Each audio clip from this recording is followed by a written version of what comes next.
There's a tiny radioactive source stuck to your ceiling right now, and it's the reason a fire alarm can save your life.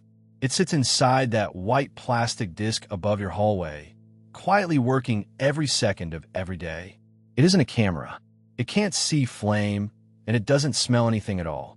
So how does a flat piece of plastic notice smoke before you do? A smoke detector has exactly one job: catch particles far too small for your eyes to see, fast enough to wake you up.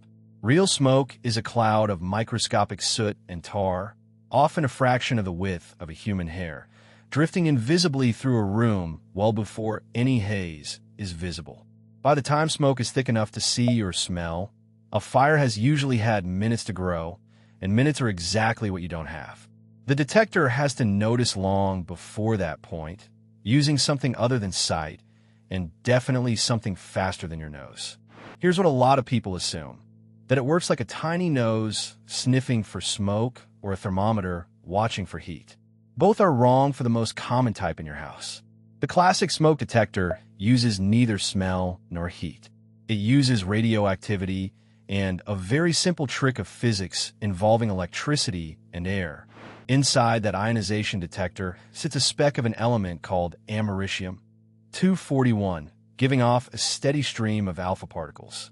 Those particles blast through the air in a small open chamber, knocking electrons loose from oxygen and nitrogen molecules as they go.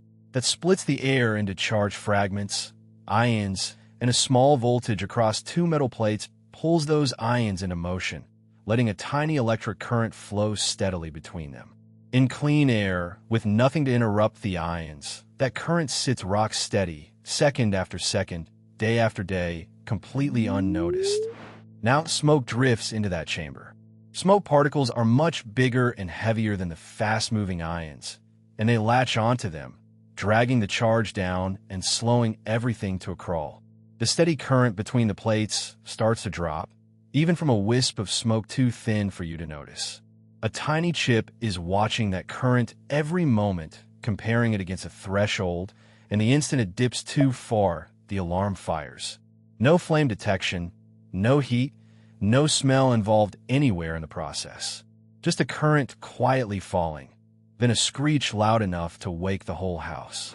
That isn't the only design, though. Photoelectric detectors work completely differently. A small light beam shines across a dark chamber, missing a sensor on purpose. Smoke enters, particles scatter the light sideways, and some of it lands on the sensor and trips the alarm. Ionization detectors react faster to flaming fires. Photoelectric ones react faster to smoldering, smoky fires. That's exactly why the best detectors combine both. About the radioactivity, the americium inside is a tiny fraction of a microgram sealed permanently inside metal foil, and it emits alpha particles that can't even get through a sheet of paper, let alone your skin.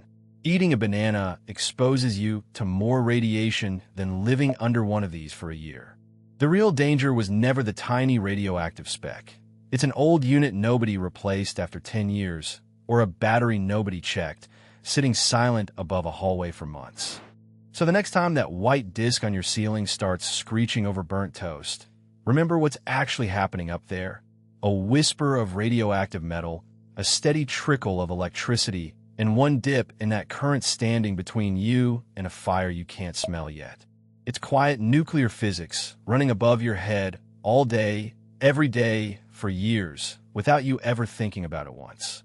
If you didn't expect that, that's exactly why we're here. Subscribe at Cutaway 360. We keep cutting things open.